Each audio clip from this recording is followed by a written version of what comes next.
ارأیت من اتخذ الہہ ہواہ، کیا آپ نے اس شخص کو دیکھا ہے جس نے اپنے نفس کی خواہش کو ہی اپنا خدا بنا لیا؟ ارأیت، کیا آپ نے دیکھا ہے من اتخذ الہہ ہواہ، اس شخص کو دیکھا ہے جس نے خواہش نفس کو ہی خدا مان لیا؟ نبی پاک صلی اللہ تعالی علیہ وسلم نے ارشاد فرمایا، آسمان کے سائے کے نیچے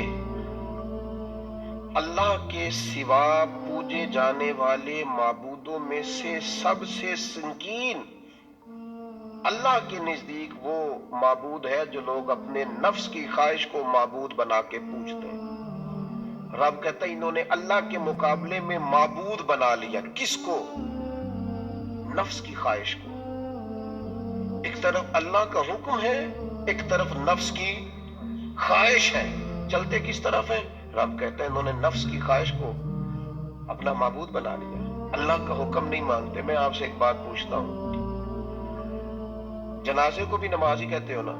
اس کا پورا نام کیا ہے؟ وہ بھی نماز ہے، اور فجر والی بھی نماز ہے۔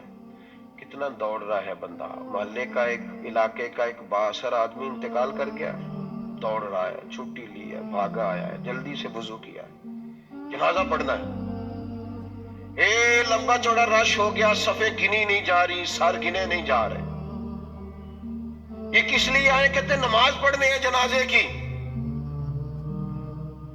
اگر تو آئے ہو نماز پڑھنے تو فجر بھی نماز ہی ہے، ظہر بھی نماز ہے، عصر بھی نماز ہے، مغرب عشاء بھی۔ اگر تو نماز پڑھنے آئے ہو تو بتاؤ یہ والی چھٹی تم نے 5 نمازوں میں کیوں نہیں لی؟ اگر تو آئے ہو نماز پڑھنے تو پھر بتلاؤ یہ والا اہتمام فجر میں کیوں نہیں ہوا؟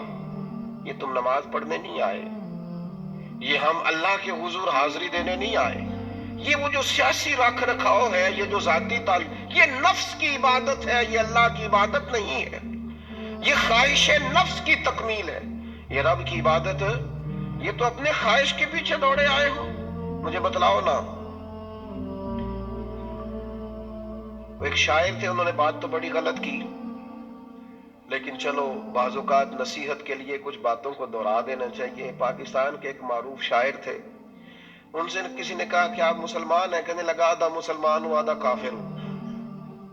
اور کس طرح؟ کہنے لگا اسلام کے اندر خنزیر بھی حرام ہے اور شراب بھی حرام ہے، لیکن میں خنزیر نہیں کھاتا، شراب پی لیتا ہوں، معاذ اللہ ثم معاذ۔ کہنے لگا خنزیر سے مجھے نفرت ہے، شراب میں چھپ کے کئی کونے میں جا کے پیتا ہوں، تو آدھا مسلمان ہوا نا۔ کہ اگر تو میں دین کا حکم سمجھ کے نفرت کروں تو پھر جتنی خنزیر سے کروں اتنی شراب سے بھی کروں۔ تو کسی نے اس پر تنقید کرنی چاہیے تو اس نے کہا ٹھہر جا ذرا سن، جس طرح شراب حرام ہے، جس طرح جوا حرام ہے، جس طرح خنزیر حرام ہے، ملاوٹ بھی تو اسی طرح ہی حرام ہے، حرام مال بھی تو اسی طرح ہی حرام ہے۔ یہ کیسی تمہارے نفس کی خواہش ہے کہ خنزیر نہیں کھاتے؟ کہتے ہیں کہ کسی علاقے میں ایک آفیسر تھا، تو وہ سب حرام مال اکٹھا کرتا تھا، تو کوئی کسی کی ضرورت ہی نہیں تھی اس سے بات کرنے کی۔ تو ایک بوڑھی اماں تھی، وہ بڑی حق بات کہنے کا مزاج رکھتی تھی، تو ان کی مرغی مر گئی، تو اس کے گلے پہ چھری چلا کے نا تو اس آفیسر کے گھر دے آئی دیسی مرغی۔ تو وہ شام کو شکریہ ادا کرنے آ گیا، کہنے لگا اماں کمال کر دیا، دیسی مرغی تو کوئی کسی کو دیتا ہی نہیں۔ کہنے لگے بیٹے نہیں، کمال والی بات نہیں، مر گئی تھی۔ تو وہ ناراض ہو گیا، کہنے لگا مر گئی تھی تو میرے گھر کیوں دے دی؟ کہنے لگی سارا محلہ جانتا ہے تو سارا حرام کھاتا ہے۔ تو میں نے کہا یہ کروڑوں حرام کھا گیا تو کوئی مشکل نہیں، تو ایک مرغی سے کیا تکلیف دے گی؟ تو اللہ نے اس کے دل میں بات ڈالی، اس کو اثر ہوا، وہ رونے لگا، کہنے لگا بات تو ٹھیک کر رہی ہے، کروڑوں روپیہ حرام کا آئے تو وہ چونکہ نفس پسند کر رہا ہے تو وہ ٹھیک ہے، اور ایک مرغی صرف چھری نہیں چل سکی مر گئی تو اس سے الٹی آ رہی ہے، کہہ رہی ہے، کیا مطلب ہے اس کا؟ وہ ہمارے ایک دوست ہیں، وہ کہتے ہیں ہمارے زمانے میں لوگ اس طرح کے پرہیزگار ہیں کہ ایک شخص کو ایک نیا جوتا مل گیا کہیں گرا ہوا، اس نے اس کا مالک ڈھونڈنا شروع کیا، کسی کا نیا جوتا گر گیا سڑک پہ تو ڈھونڈتا رہا، ایک پیر تھا، ڈھونڈتا رہا، وہ کس کا ہے بھائی کس کا ہے؟